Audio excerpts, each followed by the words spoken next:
शेंडा park परिसरात प्रशासकीय केंद्र उभारणीस गती. जिल्हाधिकारी डॉक्टर विजय राठोड यांची पाहणी. एकाच ठिकाणी सर्व शासकीय सेवा देण्याचे नियोजन.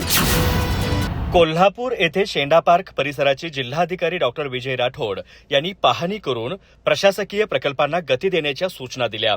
शहराच्या विस्तारात महत्वाची भूमिका बजावणारा हा परिसर भविष्यात जिल्ह्याचं मुख्य प्रशासकीय केंद्र म्हणून विकसित होणार आहे. या पाहणी दरम्यान जिल्हाधिकारी कार्यालय, मध्यवर्ती प्रशासकीय इमारत, कोल्हापूर महापालिका कार्यालय, आयटी पार्क तसेच मुंबई उच्च न्यायालयाच्या सर्किट बेंचसाठी प्रस्तावित जागेचा आढावा घेण्यात आला. शासनाने विविध शासकीय विभागांचे विकेंद्रीकरण करून सर्व सेवा एकाच छताखाली उपलब्ध करून देण्याचं नियोजन केलं आहे.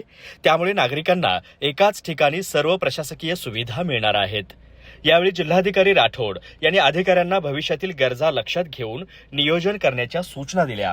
पुढील 50 वर्षांचा विचार करून प्रशस्त रस्ते, पुरेशी पार्किंग व्यवस्था आणि मोकळी जागा राखून इमारती उभाराव्यात असं त्यांनी सांगितलं. तसेच शेंडा पार्कचा नैसर्गिक वारसा जपत मोठ्या प्रमाणात वृक्षारोपण करावं आणि ग्रीन बिल्डिंग संकल्पना राबवावी असंही त्यांनी निर्देश दिले.